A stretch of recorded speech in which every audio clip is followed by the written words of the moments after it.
So hi everyone, welcome back to my YouTube channel. So after a long time आजदेखिको चाहिँ म daily vlog हाल्ने कोसिस गर्नेछु भनेर चाहिँ मैले स्टार्ट गरेको छु. आफ्टर लङ टाइम धेरै भन्दा धेरै नै मैले ग्याप गरे है. सो मेरो बिराल चाहिँ हेर्नुस् न करेको चाहिँ एकदमै धेरै.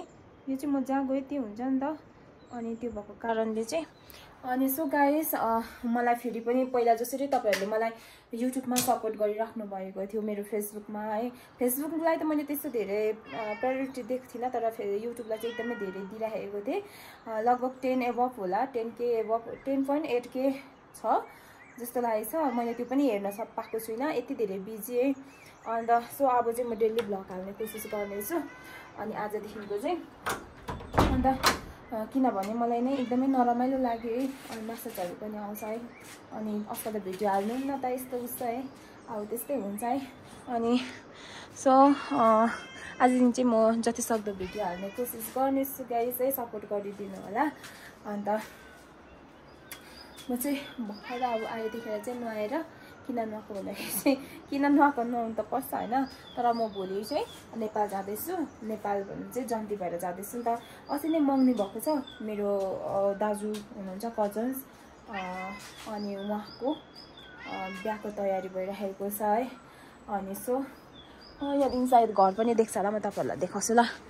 हाम्रो पापाको दिदी हुनुहुन्छ यहाँनिर चाहिँ. अनि उहाँहरुसँगै बस्नुहुन्छ दादा चाहिँ. हाम्रो पापाहरु चाहिँ दाजुभाइ, उहाँको छोराको चाहिँ उयो हो नि त भोलि बिहा उता चाहिँ नेपालमा चाहिँ बिहा हो, बिर्तामोडदेखि कता हो. अन्त यहाँ हुनुहुन्छ उहाँहरु चाहिँ, उहाँ बेहुला घर हो यो चाहिँ. अनि म भोलि जानेछु.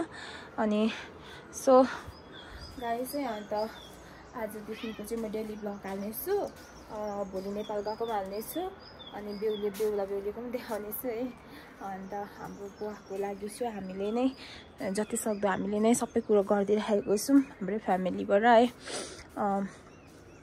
किनभने उहाँहरू हाम्रो बुवाहरू हो, हाम्रो फ्यामिली है हुनुहुन्छ. मेरो बिराली अगाडि हिँड्न थालिहाल्यो फेरि.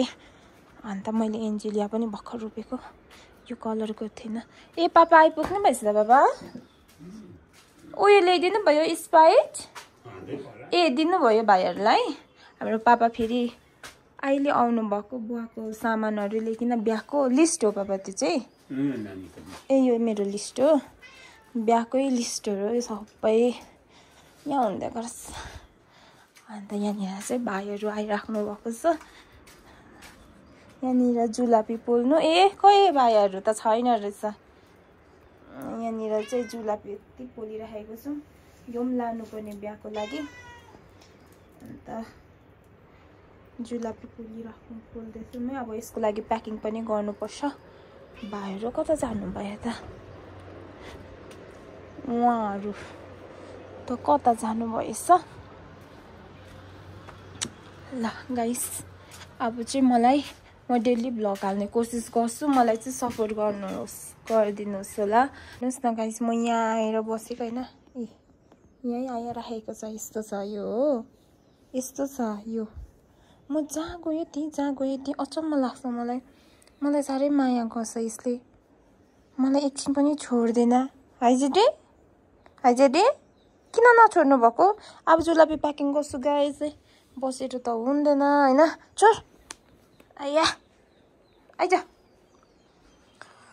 आया टाउको दुख्यो चिसो पानीले नुहाएकोले. एउटा टेस्ट गरौँ. एउटा टेस्ट. यो चाहिँ प्रकाश बुवाको बिहाको लागि रेडी हुँदैछ.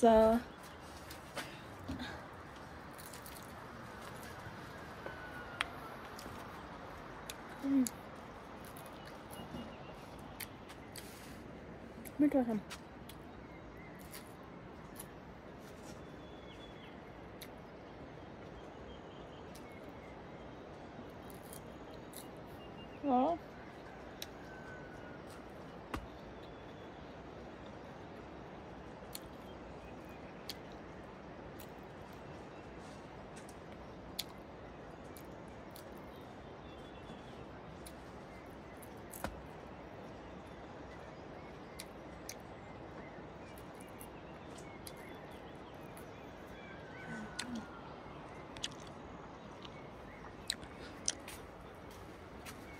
भाइ चिसोहरू लिनुभयो लिनुभयो खाजा कतिखेर बनाइदिनु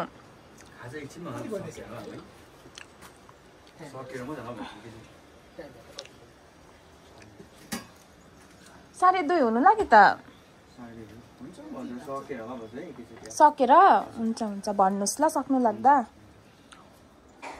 मैले चाहिँ यो मिठाई प्याकिङ गर्ने पनि लिएको थिएँ है अब यसलाई बनाएर मिठाई पनि प्याकिङहरू गरिहाल्नु पर्यो भोलि त भ्याइँदैन भोलि त हामी रातिको सायद 3 बजीखेर हिँड्छौँ होला किनभने बेहुलीको घरमा चाहिँ अब 9 बजी आइपुग्नु भन्नुभएको रहेछ अब बिरतामदेखि पनि उँधै अरे अब कसरी चाहिँ हामी त्यति छिटो पुग्छौँ होइन सो अब 3 बजी राति हिँड्नुपर्ने बिहाको बेहुली ल्याउनु चाहिँ अनि अब यसमा चाहिँ म मिठाई पनि प्याकिङ गर्छु सिक्नु त सिकेको थिएँ यो बनाउनु पनि अब आउँछ कि आउँदैन है